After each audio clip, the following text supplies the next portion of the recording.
بسم الله الرحمن الرحيم.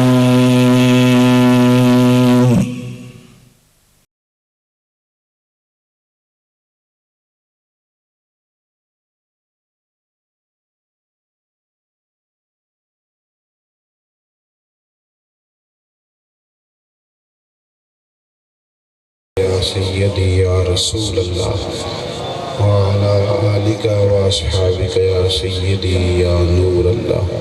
تمام تعریفیں حمد و ثنا اللہ تبارک و تعالیٰ کے لیے، اور درود و سلام نبی رحمت سید عالم صلی اللہ تعالیٰ علیہ وسلم کی ذات والا صفات کے لیے حمد و صلات کی بات. صرف چند منٹ میں دو چار باتیں آپ کی خدمت میں عرض کرنی ہیں.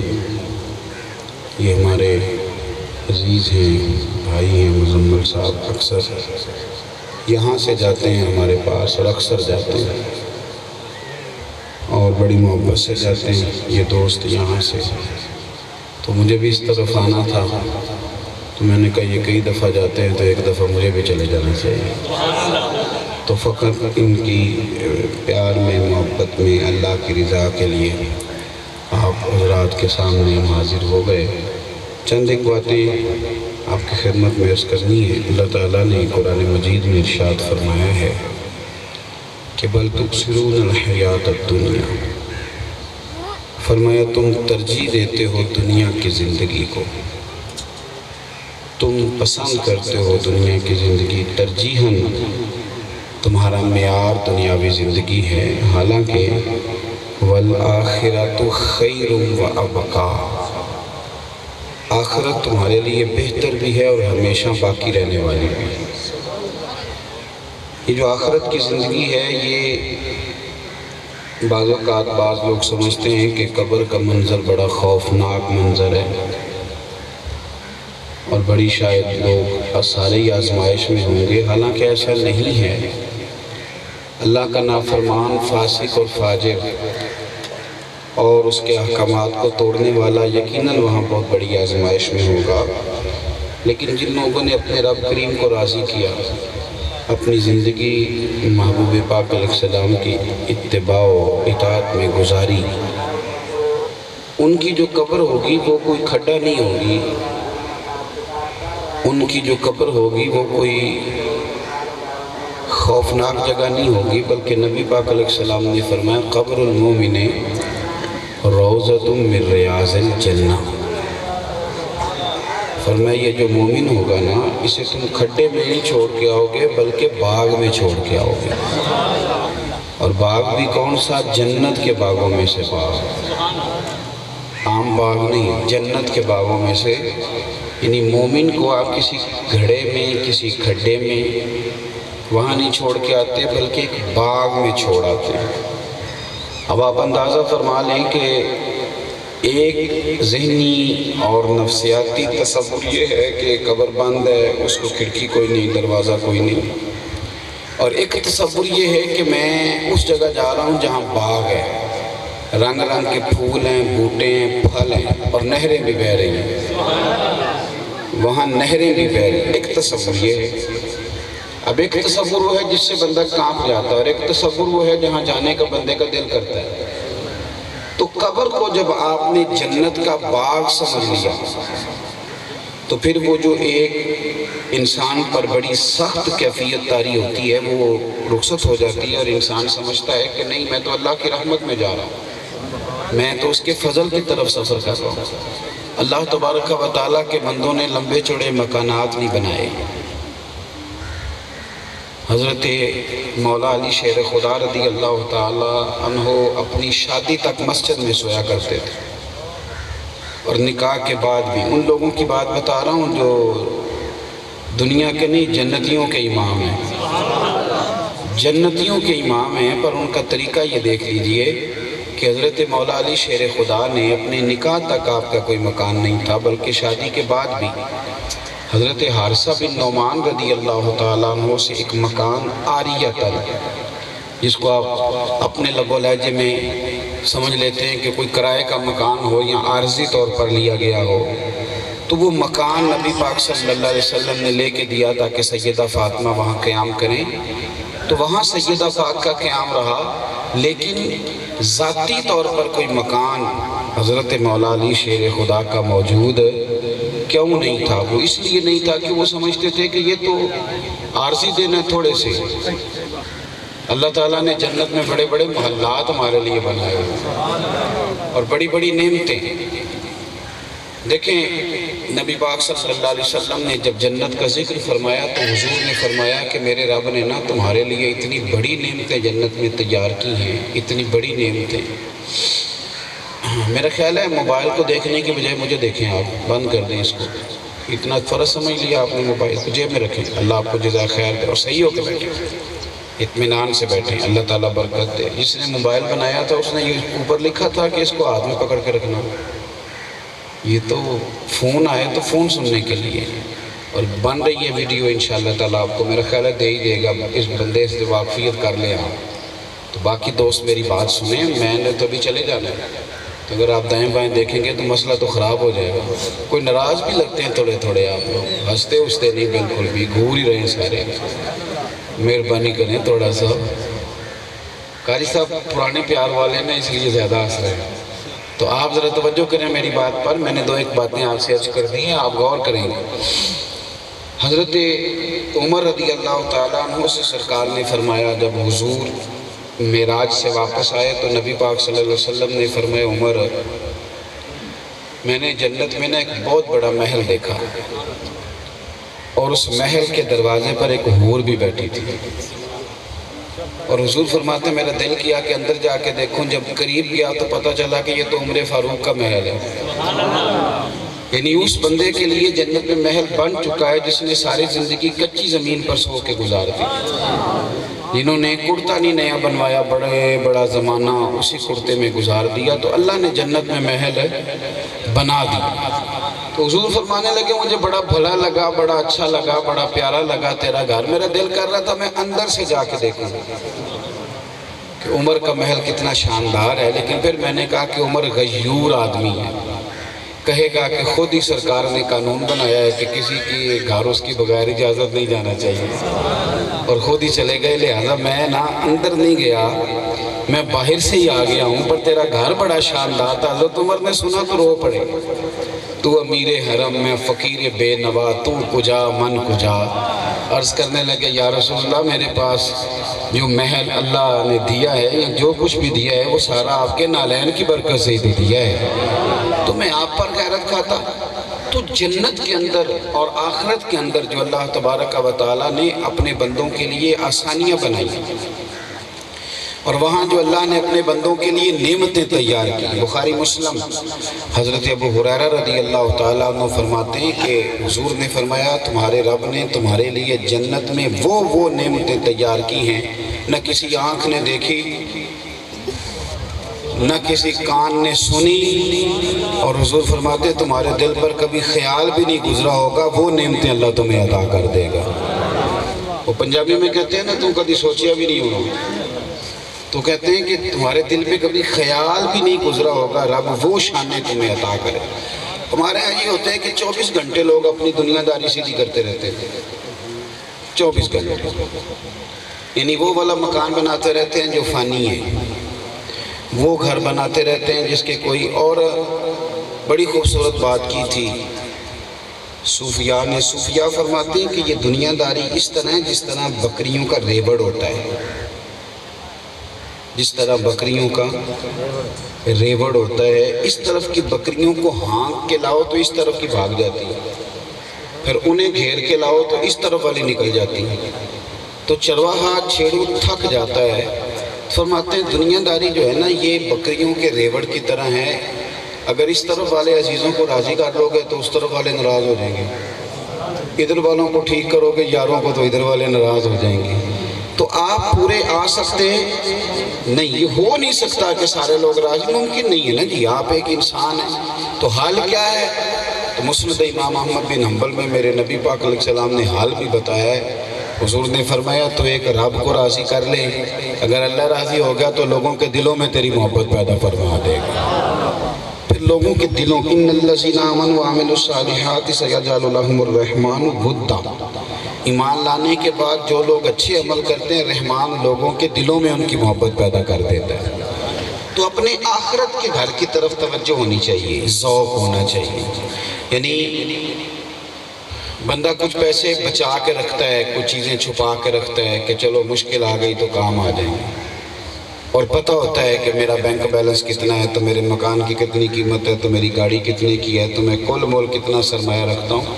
اسی طرح ہمیں پتہ ہوتا ہے میری نمازیں کتنی ہیں، میرے صدقات کتنے ہیں، میں اخلاقی طور پر کس طرح کا ہوں، یہ ہمیں پتہ ہوتا ہے۔ کرنے کا کام یہ ہے کہ ہم اپنے ان رویوں کو مضبوط کریں، ان چیزوں کے اندر پختگی لائیں کہ جو ہماری آخرت کو ٹھیک کر دیں، ہمارا اگلا وقت آسان ہو جائے۔ اس کے لیے تھوڑی جدوجہد کریں۔ اس کے لیے دیکھیں نا، یہ ایک چھوٹا سا کام ہے داڑھی رکھنا، یہ مشکل کام نہیں، داڑھی کا وزن بھی کوئی نہیں ہوتا۔ کبھی آپ نے دیکھا ہے کسی بندے کی داڑھی بڑی بڑی ہو جائے تو کوئی بندہ اس نے کہا میں تھک گیا ہوں، داڑھی بہت وزنی ہے۔ اور یہ بھی آپ کمال دیکھیں کہ اللہ تعالیٰ نے عورت کو داڑھی دی نہیں، صرف مرد کو دی ہے۔ اس کا معنی یہ ہے کہ اللہ تعالیٰ مرد کے چہرے پر داڑھی دیکھنا پسند۔ اچھا لوگ کیا کہتے ہیں، کہتے ہیں میں نیک نہیں اس لیے نہیں رکھی۔ تو داڑھی رکھنے سے بندہ کوئی معصوم تو نہیں نہ ہو جاتا، داڑھی والے سے بھی غلطی ہوتی ہے لیکن اس سے داڑھی کا ثواب ضائع نہیں ہوتا۔ اگر کوئی داڑھی والا غلطی کرتا ہے تو غلطی اپنی جگہ ہے اور داڑھی کا اجر ہے اپنی جگہ ہے۔ تو ہم کیا کرتے ہیں کہ سنت شریعت سے جان چھڑاتے ہیں، توجہ نہیں کرتے، یعنی گپوں کے لیے کسی کو بٹھا لیں، اسے کہیں آج یار گپ شپ کریں تو شاید وہ 4-5 گھنٹے بھی نہ تھکے، لیکن اسی بندے کے ہاتھ میں تسبیح دے، اسے کہ پہلا کلمہ شریف 500 دفعہ پڑھا، یا نیند آ جاتی ہے یا کام یاد آ جاتا ہے، بندہ نکل جاتا ہے۔ اور میں نے اس طرح بھی دیکھا ہے کہ مسجدوں کے حجروں میں میٹنگ ہو رہی ہوتی ہے، مسجد کے حجرے میں میٹنگ ہو رہی ہے، لیکن نماز کا ٹائم آیا تو بڑے بندے کہتے ہیں میں اپنے محلے والی مسجد جا کے پڑھنی ہے۔ بھئی ادھر جو مسجد کے حجرے میں جو میٹنگ ہو رہی ہے تو یہاں پڑھ کے جا۔ تو اپنی آخرت پر توجہ دیں اتنا زیادہ، اور دنیا میں جو لوگ آرام ڈھونڈنے بھی نکلیں گے وہ یاد رکھیں کہ جب اللہ تعالیٰ نے حضرت آدم علیہ السلام کی مٹی گوندنے کے لیے کہا تھا نا حضرات ملائکہ کو، تو فرشتوں نے کہا یا اللہ کیا کریں، تو فرمایا مٹی پہ پانی برساؤ۔ تو فرشتوں نے پوچھا یا اللہ سکھ کا کتنا برسانا ہے اور دکھ کا کتنا؟ تو اللہ تعالیٰ نے فرمایا اس طرح کرو کہ 40% سکھوں کا برسا دو اور 60% دکھوں کا۔ اگر کسی بندے کو کل سکھ بھی زندگی میں مل جائے نا، سارے بھی، تو پھر بھی 40% ہوتے ہیں۔ جو پورا خوش ہو نا پورا، اس کو بھی 60% دکھ، اور دکھ کا رنگ بدلتا ہے، دکھ رہتا ہے۔ یعنی چھوٹے بچے کو یہ دکھ ہوتا ہے کہ سویرے پھر اسکولے جانا پڑے گا، یہ بھی بہت بڑا دکھ ہے۔ جب اس دور میں ہوتے ہیں تو اس دکھ کا اسی دور میں پتہ چلتا ہے۔ اور اگر قاری صاحب کے پاس پڑھتا ہو اور قاری صاحب نے پائپ بھی رکھا ہو تو پھر تو وہ بیچارہ ساری رات دعائیں مانگتا ہے کہ یا اللہ سویرے استاد جی کو نرم کر دے میرے آگے، اور مجھ سے کوئی ایسا کام نہ ہو جائے کہ مسئلہ بن جائے۔ تو پھر جب بڑا ہوتا ہے پھر کاروبار کے دکھ، اولاد نہ ہو تب بھی دکھ ہوتا ہے، اور ہو کے بیمار ہو جائے تو بھی بڑا دکھ ہوتا ہے۔ بچے کی شادی نہ ہو تب بھی بڑی تکلیف ہے، شادی کے بعد اولاد نہ ہو تب بھی بڑی تکلیف۔ تو دکھوں کے نام بدلتے ہیں، وہ اصل کے ساتھ ہمیشہ قائم رہتے ہیں۔ اتنی زیادہ تکلیف نہ اٹھائیں، اتنا زیادہ پر اپنی آخرت پر فوکس کریں، توجہ کریں کہ میں آخرت کے لیے کچھ اکٹھا کر سکا ہوں، میرے پاس کچھ سرمایہ ہے۔ ایک حدیث پاک سنیں، بخاری مسلم میں ہے، حضرت انس بن مالک رضی اللہ تعالی عنہ راوی ہیں، فرماتے ہیں کہ ایک عورت نبی پاک صلی اللہ علیہ وسلم کی خدمت میں آئی، ایک بی بی، اور اس نے آ کے نہ تو رونا شروع کر دیا، عرض کرنے لگی یا رسول اللہ صلی اللہ تعالی علیہ وسلم میں مرگی کی مریض ہوں، میں مرگی کی مریض ہوں، اور میری حالت یہ ہے کہ مجھے جب مرگی ہوتی ہے تو میں شدید تکلیف میں۔ آپ کو پتہ ہے یہ جو مرگی کی بیماری ہوتی ہے یہ اعصابی بیماری ہے، یعنی اس میں ذہن بھی قابو آ جاتا ہے مریض کا اور جسم بھی، بندہ بے ہوش ہو جائے۔ بے ہوش ہو کے گر پڑتا ہے، اور نارمل زندگی نہیں اس کی ہوتی، بیچارہ نہ خوشی پہ جا سکتا ہے نہ غم پہ، تکلیف بڑی ہوتی ہے، اور عورتیں ویسے ہی کمزور پیدا کی گئی ہیں۔ تو وہ کہنے لگی حضور مجھے مرگی ہے اور میری حالت یہ ہے کہ میں بڑی تکلیف میں ہوں، نہ کہیں جا سکتی ہوں، نہ آ سکتی ہوں، نہ کوئی سفر کر سکتی ہوں، بڑی اذیت ناک میرا وقت گزرتا ہے، میرے لیے دعا کریں اللہ مجھے شفا دے۔ میری بات کی سمجھ آ رہی ہے آپ حضرات کو؟ جو نہیں بول رہے انہیں بھی آ رہی ہے؟ تو یا رسول اللہ صلی اللہ علیہ وسلم میں تکلیف میں ہوں، میرے لیے دعا کریں۔ حضور نے کیا فرمایا؟ کبھی کبھی میرے محبوب علیہ السلام کا انداز بڑا انوکھا، بڑا نرالا، بڑا حسین و جمیل اور ہی رنگ اختیار کر جاتا ہے۔ حضور فرمانے لگے چل ایک بات کر میرے ساتھ، یا رسول اللہ حکم کریں۔ تو سرکار فرمانے لگے اگر تو کہے تو میں دعا کرتا ہوں اللہ شفا دے دے گا، سبحان اللہ، اور اگر تو کرے صبر، یعنی مرگی کے ساتھ ہی گزارا کرے، اگر تو صبر کرے تو میرا وعدہ ہے رب تجھے جنت عطا کرے گا۔ بھائی میرے جو گھٹنے میں درد ہو رہی ہو تو کوئی پیر صاحب، کوئی اللہ کا بندہ میرے پاس آ جائے اور مجھے مل جائے موقع، وہ کہیں جی گھٹنے کی شفا لینی ہے کہ جنت، میرے خیال ہے ایسے یہ آکھنے پیر جی ہے تسی گوڑے دی دعا کرو نا تو جنت بھی اللہ خیر کرے گا، اس کو تو ٹھیک کرے گا۔ مطلب ہر شخص، وہ حضرت سلطان باؤ سے کسی نے کہا تھا روز بڑے مرید کرتے ہو، بڑی دنیا آتی ہے، تو آپ فرمانے لگے رب دا طالب کوئی نہیں ملیا، یہ جو ملے ہے طالب زر دا۔ یہ تو جو آتے ہیں یہ تو تویز کرانے آتے ہیں کہ کاروبار چل جائے، رب دا طالب کوئی نہیں ملے، یہ تو جو ملے ہے طالب زر دا۔ یہ تو دعائیں کرانے آئے ہیں، رشتہ نہیں ہوتا، کام نہیں چلتا، دکا، یہ تو سارے دنیا دا حال ہے۔ کوئی آتا جو آ کے کہتا کہ کوئی شے نہیں چاہیے میری رب سے ملاقات کرنا، رب دا طالب کوئی نہیں۔ اور اپنے بارے میں کہتے ہیں اساں تے کیتی ہے جان حوالے رب دے، ایسا عشق کمایا ہے اسی تے مرن تو پہلوں مر گئے ہیں باہو تاں مطلب نو پایا ہے، مرن تو پہلوں مر گئے ہیں باہو تاں مطلب نو پایا۔ تو وہ خاتون عرض کرتی ہے یا رسول اللہ دعا کر دیں۔ حضور فرمانے لگے کہ اگر تو کہتی ہے تو دعا کرتا ہوں، رب تجھے ابھی شفا دے گا، اور اگر تو کرے صبر تو پھر میرا وعدہ ہے رب تجھے بغیر حساب کتاب جنت دے گا۔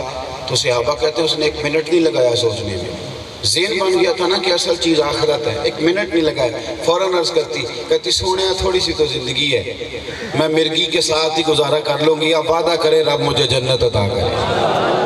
یہ سوچ تھی، یہ فہم تھا، ایک خاص وقت پر جا کر انسان کا یہ مزاج بنتا ہے، اور یہ مزاج بن جائے تو بندہ بچ جاتا ہے۔ اللہ کے رسول نے دعا کر دی، فرمایا جا تیرا میرا وعدہ ہو گیا، رب تجھے جنت عطا کرے گا۔ کہنے لگے یا رسول اللہ جب مرگی ہوتی ہے تو میرے وجود سے کپڑے ہٹ جاتے ہیں، صحابیہ ہوں، با پردہ ہوں، دعا کرے بس میرا پردہ قائم رہے۔ نبی پاک علیہ السلام نے دعا کر دی اللہ اس کے پردے کو قائم رکھنا۔ صحابہ کہتے ہیں بڑی بھی اسے مرگی ہوتی تھی پر اس کے کپڑے نہیں ہٹتے تھے جسم سے۔ اور حضرت عثمان غنی کے زمانے تک وہ زندہ رہی تو شارحین نے لکھا ہے کہ جب کوئی پوچھتا تھا نا کسی صحابی سے کہ میں نے کوئی جنتی بندہ دیکھنا ہے تو صحابہ اس بوڑھی کا دروازہ کٹکھٹاتے تھے، کہتے اسے دیکھ لو، اسے دنیا میں نبی پاک نے جنت کی بشارت عطا فرمائی۔ تو اپنی آخرت کا مزاج، آخرت کا ذوق، حضرت حبیب اجمی رحمت اللہ علیہ کا ایک مرید اپنے بڑا وہ بیچارہ مالدار تھا لیکن بے اولاد تھا، مکان خریدنا چاہتا تھا، پیسے اس کے پاس تھے، حج پہ جانے لگا تو پیسے پیر صاحب کو دے گیا۔ کنانو جی تو انہوں نے مشورہ دے رہا ہے کام کرنا، لیکن وہ تو دے گیا سی نا، انہوں پتہ سی کہ پیر بھی دیانتدار تھے۔ اب تو آپ کو پتہ ہے نا اللہ خیر فرمائے، پیر صاحب کی نظر میں منظور نظر ہونے کے لیے بھی بندے کے جیب میں نوٹ ہونے چاہیے، اگر ہو گیا تو پھر کام بھی ہو گیا، اور اگر نہیں ہے تو پھر نظام بھی۔ میری بات کی سمجھ آئی آپ حضرات؟ محبت کا جواب محبت سے دیں آپ۔ نوٹ تو مل ہی جاتے ہیں، وہ تو جو اللہ نے نصیب میں رکھے ہیں۔ میں نے آپ کو بتایا ہے کہ یہ بچے میرے پاس چل کے جاتے ہیں، ہم تو صرف محبت کا جواب دینے یہاں تک آ گئے، بس اتنی سی بات ہے، آ گئے یہ جاتے ہیں تو یار ہم بھی تو آ ہی سکتے ہیں۔ تو یہ اپنی زندگی میں اسلوب یہ اختیار کریں۔ اگر آپ دولت کے پیچھے لگیں گے تو پھر تو آپ انسان نہیں رہیں گے، پھر تو تاجر ہر جگہ تاجر ہی بن جائیں گے، تجارت ہی کریں گے۔ حبیب اجمی رحمۃ اللہ علیہ کا مرید جاتی دفعہ پیسے دے گیا، کہنے لگا حضرت میں جا رہا ہوں حج پہ، تو بچے بھی کوئی نہیں، بیوی بھی انتقال کر گئی ہے، اور یہ میرے پیسے ہیں، میرے لیے کوئی مکان خرید دیجیے گا، میں انشاءاللہ واپس آ جاؤں گا، اور ذرا اچھا سا خریدیے گا، میں کسی یار کے ذمہ بھی لگا سکتا تھا، اللہ کے بندے کے ذمہ اس لیے لگایا کہ بہترین خرید کے دے۔ تو حضرت حبیب اجمی کہتے ہیں وہ تو چلا گیا، تو میں سوچ میں پڑ گیا کہ اس نے کہا بہترین، تو اب کون سا بہترین خریدوں؟ توجہ ہے میری بات؟ کون سا بہترین خریدوں؟ بالآخر حضرت نے اس طرح کیا کہ پیسے یتیموں مسکینوں میں بانٹ دیے۔ شخص آگے حج کر کے واپس، کہنے لگا حضور میرا مکان، آپ فرمانے لگے پتر میں نے تیرے لیے جنت کا مکان خرید دیا، تیرے لیے مکان جنت کا مکان خرید دیا تیرے لیے۔ وہ اسے بھی پتہ تھا نا، پتہ ہوتا ہے ہمیں دنیا دار کون ہے، دین دار ہے، ہمیں پتہ ہوتا ہے، اسے پتہ تھا کہ جس شخص سے میں بات کر رہا ہوں یہ بڑا آدمی ہے۔ کہنے لگا حضور مجھے منظور ہے، آپ مہربانی کریں ایک چٹ لکھ دیں مجھے، اتنا تو میرا حق بنتا ہے نا، ایک رکا لکھ دیں کہ آپ نے میرے لیے جنت کا مکان ہے۔ اللہ اکبر۔ حضرت نے ایک رکا لکھ دیا کہ میں نے اس کے لیے جنت کا مکان خرید لیا ہے۔ کچھ ہی دن گزرے، تازہ حج کر کے آیا تھا، آواز قدرت آئی اور روح پرواز کر گئی۔ وہ جب اس کے جنازے کے لیے لوگ گئے تو اس نے وصیت لکھی ہوئی تھی کہ میرے لیے میرے شیخ نے جنت خرید دیا، تو یہ رکا میرے کفن میں رکھنا۔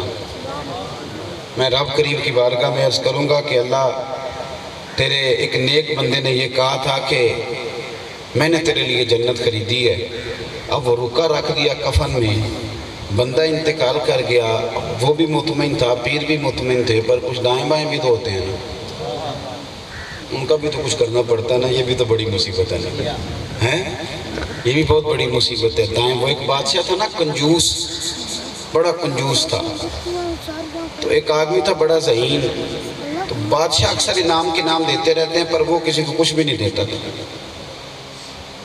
وہ ذہین آدمی آ گیا تو لوگوں نے اسے کہا تجھے تب مانیں گے جب بادشاہ سے کوئی چیز نکلواؤ، تو وہ کہنے لگا بادشاہ سلامت آپ سے انعام لینا ہے۔ تو بادشاہ کہنے لگا جی میں تو اسے انعام دوں گا جو میرے سوال کا صحیح صحیح جواب دے گا، انعام دینا نہیں تھا نا۔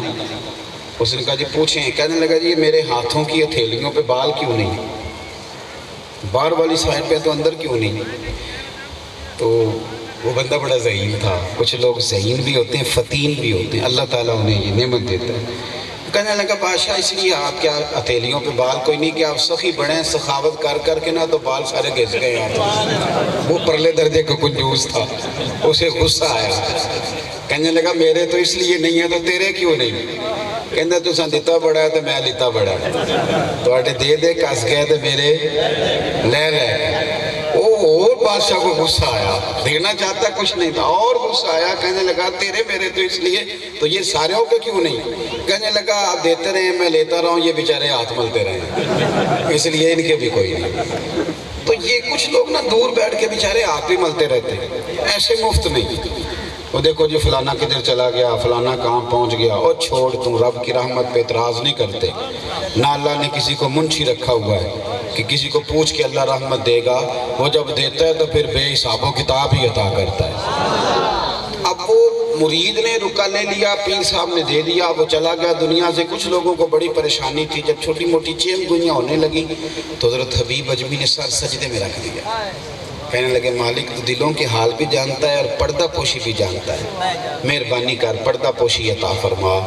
تو لوگ کہتے ہیں کہ جب صبح اس کے کچھ عزیز اس کی قبر پہ گئے تو قبر پہ رکا پڑا تھا، لوگوں کو جا کے خبر کر دو کہ اللہ کے بندے نے وعدہ کر لیا تھا تو اللہ نے جنت عطا کر دی۔ تو آخرت کے لیے تیاری فرمائیں، اپنے روزمرہ کے معاملات میں دو چیزوں کو ضرور شامل کریں۔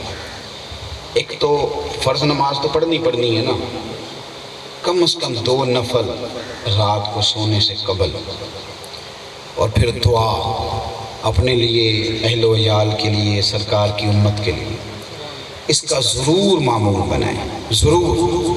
دیکھو نا یار، اماں بھی روز کہتی ہے رات کو کہ تو گھر آنا ہے تو میرا تیار بھی نہیں پوچھتا۔